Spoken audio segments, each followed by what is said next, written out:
Hello, welcome back to the channel. I am the Disc Golf Nerd, and today we're going to take a look at my form, my footwork, and my X step in an effort to try to help you guys out with this, because even though I'm not a professional player, I don't really recommend you guys copy my form per se. I'm also kind of more of an average guy in terms of my build than somebody like a Gannon Burr or Ricky Wysocki, who's lean and mean. You know, I see a lot of guys that look similar to me out there on the course, so that might be helpful in some ways. It's not about me saying that my form is amazing and you guys should be copying it. It's just an effort to help people out that have form that's worse than mine. And there are plenty of you out there. I see you guys all the time, okay? No disrespect. Okay, starting with a slow motion shot here.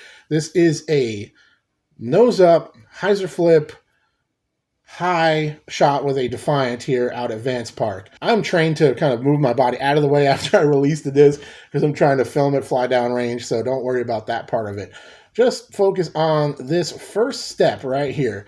Oftentimes this step will take me up onto the tee pad. For my body size, the size person that I am, that's the kind of room that I need. So I can start off of the tee pad. This little left-footed step takes me up onto the tee pad and starts my entire motion from there. So this is a big part of this video. What I want to talk to you guys about is to start your X step with that one short step with your left foot.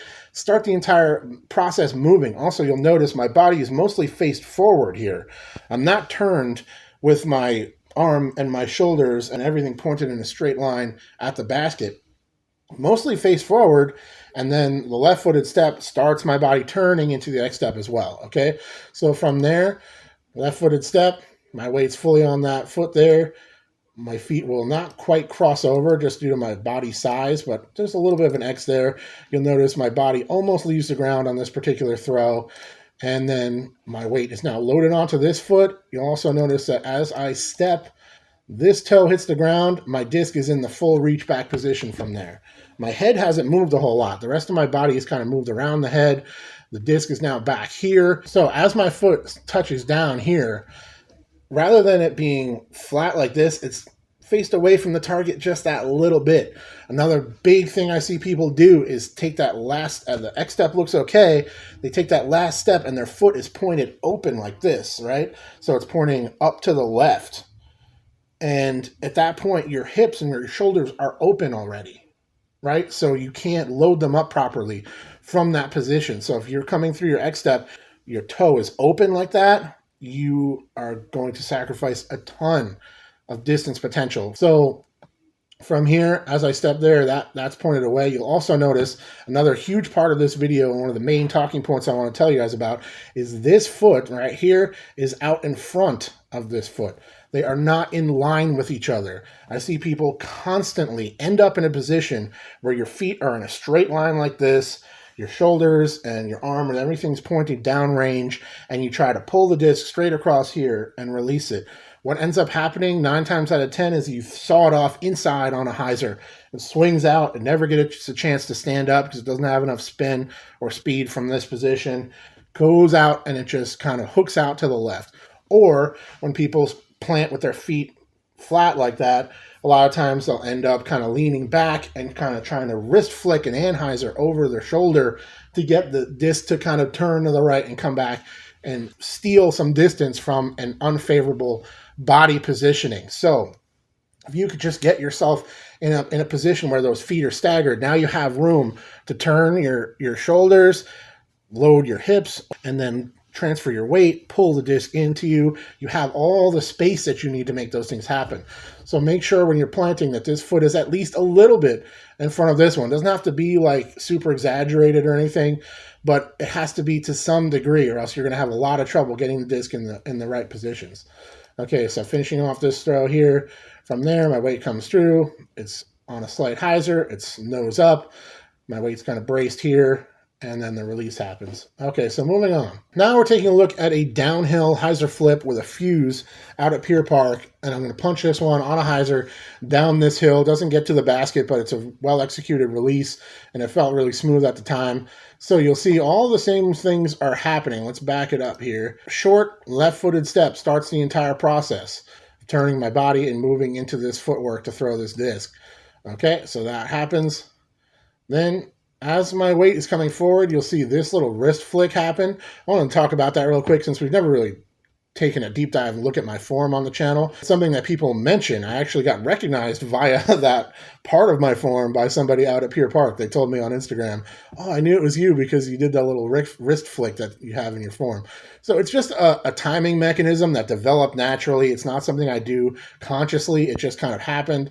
A lot of players, especially high-level players when I was kind of learning the game, like Nate Doss and Paul McBeth and stuff, Paul Ulibarri had that pump in their form, right? So as you go forward, bam, right as this foot's releasing and the weight's moving here, my arm's going to come forward with that pump, and it just kind of signifies the whole movement of my weight kind of going forward. You'll notice on this one, my body completely leaves the ground here for a split second. Then the weight lands on this foot. I'm quite flat-footed on that back foot because I'm a big guy and I'm trying to maintain balance and not get hurt, but you might be better off being up on the ball of your foot there if you're a lighter person. I'm not 100% sure. And then again, as I step out here, this foot is well out in front of this one. As the weight touches down on this, the disc is in the apex of my reach back. I'm not reaching back any further than this.